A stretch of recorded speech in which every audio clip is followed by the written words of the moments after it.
Hello everyone, welcome back to the channel. तो आज की इस वीडियो में हम अकाउंटेंसी के 6th chapter retirement of partner इस चैप्टर की कंप्लीट रिवीजन को, कंप्लीट थ्योरी को हम इस वीडियो में कवर करने वाले हैं। और इस वीडियो को कंप्लीट देखने से पहले, इस वीडियो को स्टार्ट करने से पहले आप हमारी पिछली वीडियो को जरूर देख लेना, क्योंकि वहाँ पे पिछली वीडियो में हमने एनपीओ से स्टार्ट करके partnership fundamental, goodwill, reconstitution of partnership firm, admission of partner, इन सभी चैप्टर्स की वीडियो को अपलोड कर दिया।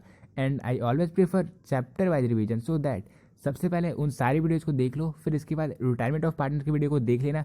तो यहाँ पे जितने क्वेश्चंस मैं आपको करवाने वाला हूँ सारे आपको ईजिली याद हो जाएंगे, बिकॉज सारी चीज़ें एडमिशन ऑफ पार्टनर से ही रिलेटेड है। ठीक है, तो स्टार्ट करते इस वीडियो को। सबसे पहले हम ये देख लेते हैं कि कोई पार्टनर फर्म से रिटायर किस कंडीशन पर हो सकता है। ठीक है, तो देखो, मैंने आपको एडमिशन ऑफ पार्टनर में बताया था कि इंडियन पार्टनरशिप एक्ट 1932 के सेक्शन 31 के तहत कोई पार्टनर फर्म इंटर तभी हो सकता है जब बाकी के पार्टनर्स उसके लिए राजी हो जाए।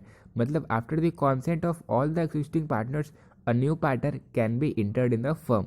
सेम उसी तरीके से इंडियन पार्टनरशिप एक्ट 1932 के जस्ट एक सेक्शन बाद, यानी कि सेक्शन 32 के तहत इन सारी चीज़ों का वर्णन किया गया है कि किस तरीके से कोई पार्टनर फर्म से रिटायर हो सकता है। ठीक है, इसके 3 मेथड होते हैं।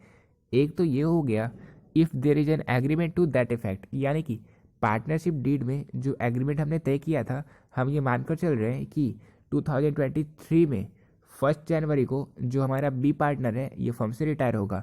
तो अगर ये एग्रीमेंट में लिखा गया है तो उस केस में जो बी पार्टनर है वो फर्म से रिटायर हो सकता है। यानी कि पहला वे क्या हो गया, पहला वे हो गया if there is an agreement to that effect. और दूसरा केस क्या होता है, if all the partners consent to his retirement. इसका मतलब ये हुआ कि बाकी के जो पार्टनर्स हैं वो सहमत हो जाएं कि जो रिटायरमेंट ऑफ द पार्टनर, मतलब जो पार्टनर रिटायर हो रहा है, वो ये कह दे कि अब मैं ज़्यादा काम नहीं करना चाहता, मेरी तबीयत सही नहीं रहती है, या मैं बहुत बूढ़ा हो चुका हूँ, तो अब मैं चाहता हूँ कि मैं फर्म से अलविदा ले लूँ। तो उस केस में बाकी के जो पार्टनर्स हैं वो कहते हैं ठीक है तुम अलविदा ले लो। तो उस केस में भी कोई पार्टनर फर्म से रिटायर हो सकता है। इसके अलावा थर्ड वेज क्या होता है, थर्ड मेथड क्या होता है, तो if the partnership is at will by giving a written notice to all the other partners decision to retire. तो देखो, मैंने आपको पार्टनरशिप फंडामेंटल में बताया था कि पार्टनरशिप फर्म कितने तरह के हो सकते हैं, 4 तरह के हो सकते थे। उनमें से एक था पार्टनरशिप एट विल। यहाँ पे कोई भी पार्टनरशिप फर्म का क्लोजिंग डेट नहीं पता होता, मतलब जब तक मन चाहे, मन मर्जी के अकॉर्डिंग ये जो फर्म है निरंतर चलता रहेगा। ऐसा कोई खास स्पेसिफिक डेट नहीं है कि इस डेट को हमें इस फर्म को समाप्त करना है, तो उसे हम कहते हैं पार्टनरशिप एट विल। तो अगर पार्टनरशिप विल पे, तो उस कंडीशन में जो भी पार्टनर फर्म से रिटायर होना चाहता है वो एक रिटेन रिकॉर्ड रखेगा, मतलब वो लिख कर दे देगा कि मैं फर्म से रिटायर होना चाहता हूँ, और बाकी के जो पार्टनर्स हैं उससे एग्री कर ले, तो उस केस में भी वो पार्टनर जो होता है वो फर्म से रिटायर हो सकता है। ठीक है, तो ये 3 कंडीशन होते हैं। अब देखो, retirement of partner is one of the modes of reconstitution the firm under which an old partnership comes to an end and a new partnership among the remaining partners comes to existence. इसका मतलब ये हुआ कि जैसा कि मैंने आपको बताया था एडमिशन ऑफ न्यू पार्टनर के टाइम, कि वहाँ पे भी जो हमारा ओल्ड प्रॉफिट शेयरिंग रेशियो था, जो हमारा ओल्ड एग्रीमेंट था, वो सारी चीज़ें समाप्त हो जाती है। और अब जब पार्टनर फर्म से रिटायर हो रहा है तो उसके बाद हम न्यू रेशियो में अपने प्रॉफिट को शेयर करते हैं। पुराने टाइम में जितना भी एग्रीमेंट था, पुराने टाइम में जितना भी प्रॉफिट लॉस हुआ था, पुराने टाइम में जितना भी एक्यूमुलेटेड प्रॉफिट था, लॉस था, उन सभी चीज़ों को हम शेयर कर देंगे पार्टनर्स के बीच। और जो हमारा न्यू प्रॉफिट निकलेगा, जो हमारा न्यू शेयर निकलेगा, जो हमारा न्यू प्रॉफिट शेयरिंग रेशियो होगा, उस रेशियो में अब हम अपने बिजनेस को कंटिन्यू करेंगे। ठीक है, in this case a retiring partner is a sacrificing because his share purchased bye remaining partners and remaining partner is a gaining partner because he acquires new partner share. तो हमने आपको बताया था कि एडमिशन ऑफ न्यू पार्टनर के time जो partner firm में inter करता होता है वो कहलाता है गेनिंग पार्टनर, और जो ओल्ड पार्टनर्स होते हैं वो कहलाते हैं सेक्रीफाइसिंग पार्टनर, क्योंकि उन्हें अपने प्रॉफिट शेयरिंग रेशियो का हिस्सा देना पड़ता है न्यू पार्टनर को। लेकिन यहाँ पे जो पार्टनर फर्म से रिटायर हो रहा है वो कहलाता है सेक्रीफाइसिंग पार्टनर, क्योंकि उसके शेयर को ही जो बाकी के पार्टनर्स होते हैं जो फर्म में एग्जिस्ट कर रहे हैं वो परचेज कर लेते हैं, और इस कारण जो बाकी के पार्टनर्स होते हैं वो कहलाते हैं गेनिंग पार्टनर्स। ठीक है, क्लियर ये क्वेश्चन कि किस तरीके से एक पार्टनर जो होता है वो फर्म से रिटायर होता है। So what is the meaning of partners retirement, ये तो हमने क्लियर कर लिया। अब हम ये देखने वाले हैं कि कौन कौन से रीजन होते हैं जिसके कारण एक पार्टनर फर्म से रिटायर होना चाहता है। पहला रीजन क्या होता है, पहला रीजन है when there is a dispute from a partner. तो जब पार्टनर, जो जितने पार्टनरशिप फर्म में, उन सभी के बीच कोई झगड़ा हो जाए किसी कारण से, कोई एक पार्टनर से सब गुस्सा हो जाए, तो उस केस में वो जो पार्टनर होता है वो फर्म से रिटायर हो सकता है। इसके अलावा सेकंड केस होता है ड्यू टू ओल्ड एज। तो जब कोई ज़्यादा वृद्ध हो जाता है, ज़्यादा बूढ़ा हो जाता है, तो उस केस में भी वो चाहता है कि मैं काम नहीं कर पाऊँगा, मैं एक्टिविटीज़ में शामिल नहीं हो पाऊँगा, तो एक काम करता हूँ, मैं फर्म से अलविदा ले लेता हूँ, मैं साइड हो जाता हूँ। तो उस केस में भी वो रिटायर हो सकता है पार्टनर, ठीक है। और इसके अलावा ड्यू टू इलनेस और फिजिकल वीकनेस, तो अगर कोई पार्टनर बहुत समय लंबे समय से बीमार चल रहा है, तो उस केस में भी वो पार्टनरशिप फर्म से रिटायर हो सकता है, ठीक है, क्योंकि उसकी तबीयत सही नहीं है, तो वो कोई मैनेजरियल एक्टिविटी में भाग नहीं ले पा रहा है, वो कुछ काम नहीं कर पा रहा है, तो उस केस में भी वो पार्टनरशिप फर्म से रिटायर हो सकता है।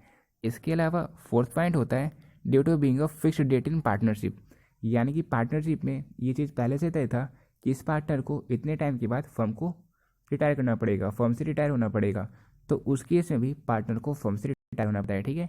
तो ये 2 क्वेश्चन हमने कर लिया। अब हम देखने वाले क्वेश्चन नंबर थर्ड। तो अब क्वेश्चन नंबर थर्ड है, what are the task related to accounting when the partner is retired, यानी कि जब पार्टनर फर्म से रिटायर होते हैं तो हमें कौन कौन सी अकाउंटिंग को करना पड़ता है। देखो, हमने आपको पहले ये बताया था एडमिशन ऑफ पार्टनर में कि जब कोई पार्टनर फर्म में एडमिट होता है तो हमें कौन कौन सी ट्रीटमेंट को करना पड़ता है, कौन कौन सी अकाउंटिंग को करना पड़ता है। सेम लगभग सेम वही चीज़ें हमें यहाँ पे भी करनी पड़ती है, बट थोड़े बहुत चेंजेस होते हैं जो आपको ईजिली समझ में आ जाएगा। सबसे पहली बात कि यहाँ पे हम कैलकुलेट करते हैं न्यू रेशियो को और गेनिंग रेशियो को, और अगर हम बात करें एडमिशन ऑफ पार्टनर की तो वहाँ पे हम कैलकुलेट करते थे न्यू रेशियो को और सैक्रिफाइसिंग रेशियो को। और ऐसा हम इसलिए करते थे क्योंकि जो हमारे ओल्ड पार्टनर होते थे उन्हें सैक्रिफाइस करना पड़ता था, उन्हें अपने प्रॉफिट शेयरिंग रेशियो का कुछ हिस्सा देना पड़ता था न्यू पार्टनर को, इसलिए वहाँ पे हम कैलकुलेट करते थे सैक्रिफाइसिंग रेशियो को। लेकिन यहाँ पे जो अब के हमारे पार्टनर होते हैं उन्हें रिटायरिंग पार्टनर्स का शेयर मिल जाता है, इसलिए वो होते हैं गेनिंग पार्टनर, और इसलिए यहाँ पे हम न्यू रेशियो और गेनिंग रेशियो को कैलकुलेट करते हैं। क्लियर। फिर इसके बाद नेक्स्ट पॉइंट है रिकॉर्डिंग ऑफ गुडविल, तो वहाँ पे भी हम वैल्यूएशन ऑफ गुडविल करते थे। ऐसा इसलिए करते थे ताकि जो सैक्रिफाइसिंग पार्टनर है उन्हें न्यू पार्टनर प्रीमियम के फॉर्म में पैसे दे सके, और यहाँ पे भी हम गुडविल को कैलकुलेट करते हैं कि जो हमारे ओल्ड पार्टनर्स हैं उन्हें हम गुडविल पे कर सकें, ठीक है। थर्ड पॉइंट है एडजस्टमेंट ऑफ एक्यूमुलेटेड प्रॉफिट और लॉस एंड रिजर्व, तो एक्यूमुलेटेड प्रॉफिट क्या होता है, एक्यूमुलेटेड लॉस क्या होता है, रिजर्व क्या होता है, इन तीनों क्वेश्चंस को हमने कवर कर दिया था एडमिशन ऑफ अ पार्टनर में। वीडियो को देख लो, क्लियर हो जाएगा, आपको ज़्यादा मेहनत करनी नहीं पड़ेगी, ठीक है। सारे कॉन्सेप्ट्स क्लियर होते रहेंगे तो एग्जाम में जब क्वेश्चंस दिखेगा तो आप इजीली सॉल्व कर दोगे सारे क्वेश्चंस को। तो हम वहाँ पे एडजस्ट कर लेते हैं, इन सभी को ट्रांसफर कर देते हैं, शेयर कर देते हैं, डिस्ट्रीब्यूट कर देते हैं रिटायरिंग पार्टनर्स के बीच और जो ओल्ड पार्टनर्स होते हैं उनके बीच। इसके अलावा revaluation of assets and liability, तो एसेट्स एंड लायबिलिटी इन दोनों की बुक वैल्यू और मार्केट वैल्यू को कैलकुलेट कर लेते हैं, हम उन दोनों के बीच के डिफरेंस को देख लेते हैं, प्रॉफिट होता है तो डिस्ट्रीब्यूट कर देते हैं, या लॉस होता है तो भी हम डिस्ट्रीब्यूट कर देते हैं, ठीक है।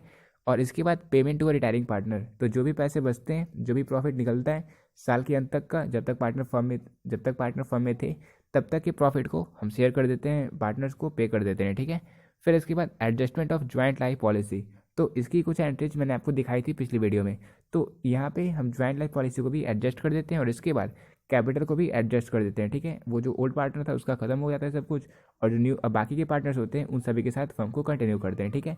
तो कैपिटल अकाउंट को भी हम एडजस्ट कर देते हैं। इसके बाद क्वेश्चन नंबर 4 है how to calculate the new ratio in the state of retirement, तो जब कोई पार्टनर फर्म से रिटायर होता है तो हम किस तरीके से न्यू रेशियो को कैलकुलेट करते हैं। तो इसके भी 2 वेज होते हैं। देखो, पहला वे क्या हो गया, in this condition by removing the ratio of retiring partner the old ratio of remaining partners will be the new ratio and gaining ratio, यानी कि जो हमारे ओल्ड पार्टनर्स होते हैं, जो जिनका जो प्रॉफिट शेयरिंग रेशियो था, अगर हम रिटायरिंग पार्टनर्स को साइड कर दें और हम ये कहें कि जो ओल्ड पार्टनर्स थे उनका वही शेयर चल रहा है, जो हमारे ओल्ड पार्टनर्स थे उनका वही शेयर चल रहा है, तो जो उनका ओल्ड रेशियो था वही उनका न्यू रेशियो रहेगा, और जो उनका गेनिंग रेशियो होगा वो भी उस रेशियो के प्रोपोर्शनेट में ही होगा। जैसे मान के चलो ए, बी और सी 3 पार्टनर्स हैं, ए, बी और सी शेयर कर रहे हैं प्रॉफिट को 3:2:1 के रेशियो में, ठीक है। सी हो गया रिटायर, तो सी का जो 1 पार्ट था वो अब ए और बी 3:2 के रेशियो में खुद में ले लेगा, तो अब जो इनका न्यू रेशियो होगा वो अभी भी 3:2 ही होगा। अगर मैं ये पूछूं कि गेनिंग रेशियो क्या होगा तो वो भी 3:2 ही होगा, मतलब जो 1 पार्ट था उसका 3 पार्ट लिया, मतलब अगर मैं आपको बोलूँ तो 3/5 पार्ट लिया ए ने और 2/5 पार्ट लिया बी ने, तो इस तरीके से उनका ओल्ड रेशियो, उनका न्यू रेशियो, उनका गेनिंग रेशियो ये तीनों सेम ही होगा, ठीक है। सेकेंड वे क्या है, when the remaining partners purchase the share of retirement partner it's some condition share which are purchase from retiring partner will be adding to the remaining partner share. एक minute, in such condition share which are purchase from retiring partner will be added to remaining partner share. मतलब कि जो हमारे retiring partners का share था उसके share को old partner खरीद लेते हैं। मान के चलो उसका एक पार्ट था, तब 3/5 को बी ने खरीद लिया, 2/5 को ए ने खरीद लिया। तो वो जो 2/5 था और 3/5 था, इन दोनों को हम ए और बी के रिस्पेक्टिव अकाउंट में ऐड कर देते हैं, तो उनका न्यू रेशियो निकल कर आ जाता है। ठीक है, एक ये मेथड होता है। और ट्रिक क्या है, the ratio in which the remaining partner purchase the share from retiring partner will be the same ratio as well as gaining ratio. यानी कि जिस रेशियो में रिमेनिंग पार्टनर जो है, जो फर्म में अभी रह रहे हैं, वो ओल्ड पार्टनर से, जो पार्टनरशिप फर्म से रिटायर हो रहा है, उसके शेयर को लेते हैं, वही उनका गेनिंग रेशियो होता है। ठीक है, क्लियर हो गया ये क्वेश्चन। अब क्वेश्चन नंबर 5 है, explain the accounting treatment of goodwill on retirement of a partner. जब कोई पार्टनर फर्म से रिटायरमेंट होता है, रिटायर होता है, तो उस केस में हम गुडविल को किस तरीके से ट्रीट करते हैं, इसकी क्या हम अकाउंटिंग ट्रीटमेंट करते हैं, अब हम ये देखते हैं। तो देखो, जो पार्टनर फर्म से रिटायर होता है तो हम क्या करते हैं, गुडविल को कैलकुलेट करके उसकी राशि को हम पे कर देते हैं रिटायरिंग पार्टनर को। ठीक है, when a partner retire from the firm goodwill shall be valued as per the method specified in the partnership deed. यानी कि पार्टनरशिप डीड में हमने गुडविल को कैलकुलेट करने का जो भी मेथड रखा था, उस अकॉर्डिंग हम गुडविल को कैलकुलेट करेंगे। और फिर उसके बाद हम क्या करेंगे, हम जो रिटायरिंग पार्टनर है उन्हें पेड कर देंगे। ठीक है, रिटायरिंग और deceased partners capital account is credited by his share of goodwill and the same amount is debited to continuing यानी कि remaining partners in their gaining ratio. तो जो हमारा पार्टनर रिटायर कर रहा है उसे हम क्रेडिट कर देंगे उसके गुडविल को, शेयर को। और गुडविल का शेयर कितना होगा, तो जो उनका प्रॉफिट शेयरिंग रेशियो था वही रेशियो में हम उनके गुडविल को शेयर करते हैं। ठीक है, फिर हम कौन सी एंट्री को करते हैं, तो जो हमारे रिटायरिंग पार्टनर्स के अलावा जो बाकी के पार्टनर्स थे, जो गेनिंग पार्टनर्स हैं, जो रिटायरिंग पार्टनर्स के शेयर को परचेज कर लेते हैं, उन्हें हम डेबिट कर देते हैं। और जो रिटायरिंग पार्टनर है उन्हें हम क्रेडिट कर देते हैं। यानी कि gaining partners capital account debited to sacrificing partners capital account. ठीक है, फिर हम एडजस्टमेंट एंट्री कर देते हैं कि being adjustment entry made for goodwill. ठीक है, इसके अलावा नोट करने वाली बात यह है कि there are some goodwill appear in the book of firm then it is written off among all partners in old ratio. तो जो हमारा फर्म था उसके बुक में अगर वैल्यू दिया हुआ है गुडविल का, तो उस केस पे सिंपली हम गुडविल की उस राशि को जितने भी पार्टनर्स हैं उन सभी में डेबिट कर देते हैं। यानी कि old partners capital account debited to goodwill account that is being old goodwill written off among the old partners in old ratio. पुराने रेशियो में बाकी के जितने पार्टनर्स थे, पुराने जितने भी पार्टनर्स थे रिटायरिंग पार्टनर को मिला के, उन सभी को हम मतलब उसमें गुडविल को ट्रांसफर कर देते हैं। ठीक है, तो ये रहा हमारा अकाउंटिंग ट्रीटमेंट ऑफ गुडविल कि किस तरीके से जब कोई पार्टनर फर्म से रिटायर होता है तो हम गुडविल की ट्रीटमेंट को करते हैं। अब हम ये देखने वाले हैं कि सैक्रिफाइसिंग रेशियो और गेनिंग रेशियो ये दोनों क्या होता है और इन दोनों के बीच क्या डिफरेंस है। क्योंकि क्या होता है ये तो हमने पिछली वीडियो में देख लिया था, लेकिन इनके डिफरेंस कभी कभी आपके एग्जाम में पूछे जाते हैं कि इन दोनों के बीच क्या डिफरेंस है, तो उसे आप किस तरीके से आंसर कर सकते हो। ठीक है, देखो, अगर हम मीनिंग के बेसिस पे बात करें तो sacrificing ratio is the ratio in which the old partner surrender a part of their old ratio. इसका मतलब ये हुआ कि जो पार्टनर रहते हैं फर्म में, मान के चलो कोई पार्टनर फर्म में एडमिट हो रहा है, तो उस केस में जो ओल्ड पार्टनर्स होते हैं उन्हें अपने प्रॉफिट शेयरिंग रेशियो का, अपने शेयर का कुछ हिस्सा देना पड़ता है न्यू पार्टनर्स को। तो जो शेयर वो सरेंडर करते हैं, जो शेयर वो त्याग देते हैं, सेक्रीफाइस कर देते हैं, वहाँ पे हमारा निकलता है सैक्रिफाइसिंग रेशियो। वो कहलाता है हमारा सैक्रिफाइसिंग रेशियो, कि वो जो पार्टनर है वो अपने रेशियो को सैक्रिफाइस कर रहा है। ठीक है, अपने प्रॉफिट शेयरिंग रेशियो को सैक्रिफाइस कर रहा है।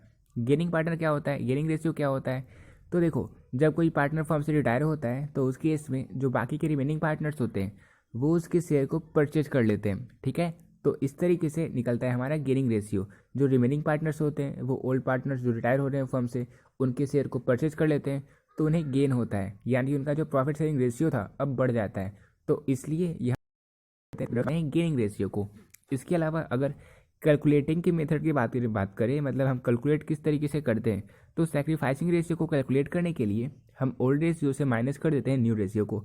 अब यहाँ पे ओल्ड रेशियो से क्यों माइनस करते हैं, तो ऐसा हम इसलिए करते हैं क्योंकि जो हमारा ओल्ड रेशियो होता है वो अगर ज़्यादा होगा और न्यू रेशियो कम होगा तभी तो हमें सेक्रीफाइस करना पड़ा। अगर हमें ज़्यादा प्रॉफिट होगा, मतलब हमारा न्यू रेशियो ही ज़्यादा होगा, तो हमें सेक्रीफाइस थोड़ी ना करना पड़ रहा है, हमें तो गेन हो रहा है। तो इसलिए सेक्रीफाइसिंग रेशियो को कैलकुलेट करने के लिए हम क्या करते हैं, हम हमारा जो ओल्ड रेशियो था, ओल्ड रेशियो से माइनस कर देते हैं न्यू रेशियो को। लेकिन गेनिंग रेशियो को कैलकुलेट करने के लिए हमें न्यू रेशियो से माइनस करना पड़ता है ओल्ड रेशियो को, क्योंकि यहाँ पे हमारा न्यू रेशियो ही ज़्यादा होता है और ओल्ड रेशियो ही कम होता है। ठीक है, तो ये सेकंड बेसिस था कैलकुलेटिंग के आधार पे, मतलब किस तरीके से हम कैलकुलेट करते हैं इन दोनों को, गेनिंग रेशियो को और सेक्रीफाइसिंग रेशियो को। अब थर्ड बेसिस है टाइम ऑफ कैलकुलेटिंग। तो जब कोई पार्टनर फर्म में एडमिट होता है तो उस टाइम हम सेक्रीफाइसिंग रेशियो को जनरली कैलकुलेट करते हैं। अब ये कंपलसरी नहीं है कि जब कोई पार्टनर फर्म में एडमिट होगा तभी हम करेंगे कैलकुलेट सेक्रीफाइसिंग रेशियो को। कभी कभी ऐसा होता है जो पार्टनर्स होते हैं वो खुद सोचते हैं कि मैं पार्टनरशिप फर्म का जो प्रॉफिट शेयरिंग रेशियो है वो चेंज कर दूँ, तो उस केस में भी हम कभी कभी ऐसा करते हैं कि हम सेक्रीफाइसिंग रेशियो को कैलकुलेट करते हैं। ठीक है, ये क्लियरली मतलब हम जनरली बात कर रहे हैं कि आमतौर पर ऐसा किया जाता है। जब कोई पार्टनर फर्म में एडमिट होते हैं तो उस केस में हम सेक्रीफाइसिंग रेशियो को कैलकुलेट करते हैं। वही दूसरी ओर हम गेनिंग रेशियो को तब कैलकुलेट करते हैं जब कोई पार्टनर फर्म से रिटायर होता है, तो क्योंकि उस केस में जो बाकी के पार्टनर्स हैं, जो रिमेनिंग पार्टनर्स हैं, वो उस पार्टनर के शेयर को परचेज कर लेते हैं। ठीक है, क्लियर है। अब देखो पॉइंट नंबर 4 है ऑब्जेक्टिव। तो it is calculated to determine the amount of compensation to be paid by new partner to old partners in the form of goodwill. तो हम सेक्रीफाइसिंग रेशियो को कैलकुलेट इसलिए करते हैं क्योंकि जो हमारा पार्टनरशिप फर्म था उसमें जब न्यू पार्टनर फर्म में एडमिट होता है तो जो सेक्रीफाइस कर रहे हैं पार्टनर्स, उन्हें कुछ राशि प्रदान की जाती है गेनिंग पार्टनर्स, यानी कि जो न्यू पार्टनर्स होते हैं उनके द्वारा कुछ राशि पे की जाती है प्रीमियम के फॉर्म में, कैश पे किया जाता है। तो इसलिए हम सेक्रीफाइसिंग रेशियो को कैलकुलेट करते हैं। वही गेनिंग रेशियो को कैलकुलेट करने का हमारा मेन ऑब्जेक्टिव ये होता है कि जो हमारे रिटायरिंग पार्टनर हैं उन्हें जो गेनिंग पार्टनर्स हैं वो पे कर सके कुछ राशि, जो कि प्रीमियम के फॉर्म में कुछ राशि होती है उन्हें पे कर देते हैं जो पार्टनर्स फर्म से रिटायर हो रहे हैं। तो यही मेन रीज़न होता है जिस कारण हम सेक्रीफाइसिंग रेशियो और गेनिंग रेशियो इन दोनों को कैलकुलेट करते हैं, ताकि जो गुडविल का अमाउंट होता है जो कंपनसेट करने के लिए हम ज़्यादातर करते हैं कि जो सेक्रीफाइस कर रहे हैं उन्हें कम से कम ज़्यादा बुरा ना लगे, इसलिए हम प्रीमियम की राशि को उन्हें पे कर देते हैं। जो पार्टनर फर्म में एडमिट हो रहे हैं वो कुछ गुडविल की राशि को लेकर आते हैं प्रीमियम के फॉर्म में, उसे हम वहाँ पे कर देते हैं सेक्रीफाइसिंग पार्टनर को।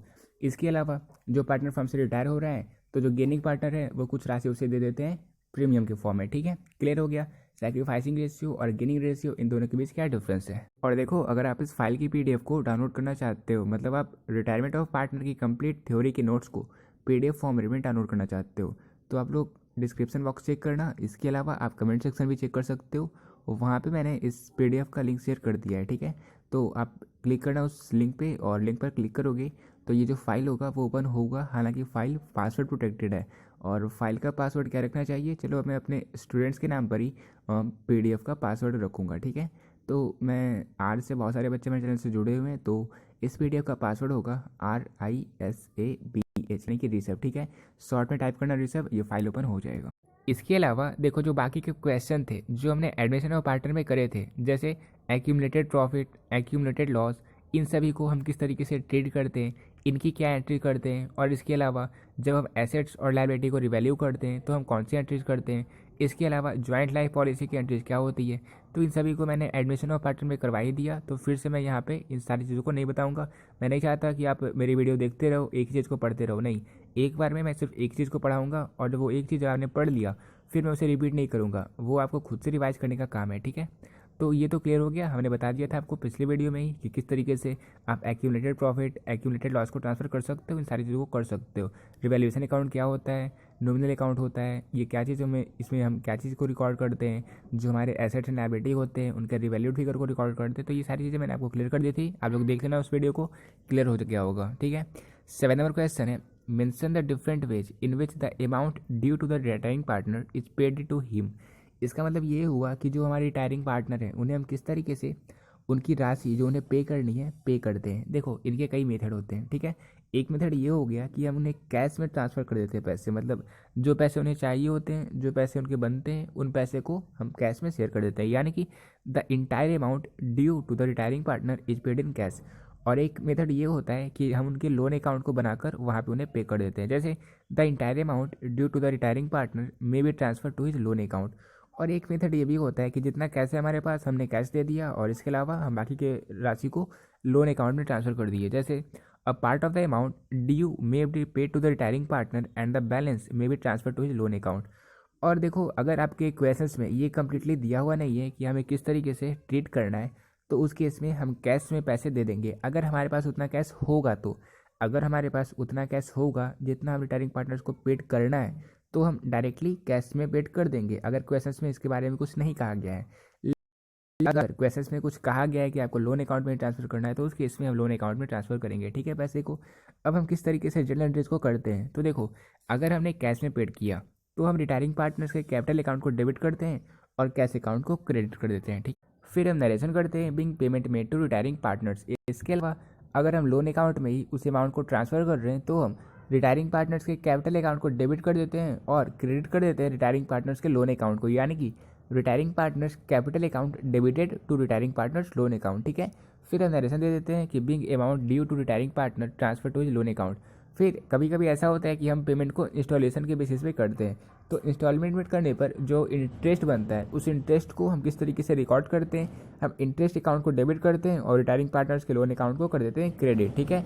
इसका नरेशन बनता है कि बिंग इंटरेस्ट ड्यू, यानी कितना इंटरेस्ट बनता है। इसके बाद जो हम पेड कर देते हैं इस कंप्लीट राशि को, इंस्टॉलमेंट को जब हम पेड कर देते हैं तो हमारी फाइनल एंट्री बनती है retiring partners loan account debited to cash या बैंक अकाउंट, ठीक है। अगर वो अमाउंट बड़ा है, बहुत ज़्यादा है, तो उसे हम बैंक अकाउंट कर देते हैं, ठीक है। लेकिन अगर राशि थोड़ा छोटा है तो उसे हम कैश अकाउंट कर देते हैं क्रेडिट, ठीक है। हो गया कंप्लीट, क्लियर हो गया ये चैप्टर। तो आज के इस वीडियो में हमने retiring of a partner, retirement of a partner की कंप्लीट चैप्टर को कवर कर लिया। मिलते हैं अपने नेक्स्ट वीडियो में एक नए चैप्टर के साथ, डेथ ऑफ अ पार्टनर के चैप्टर के साथ, और वो चैप्टर भी इस चैप्टर से बहुत ज़्यादा मैच करता है, तो इसलिए इस वीडियो को आपने कंप्लीट देख लिया तो अब वो चैप्टर भी आपको अच्छे तरीके से समझ में आ जाएगा, ठीक है। मिलते हैं अपने नेक्स्ट वीडियो में।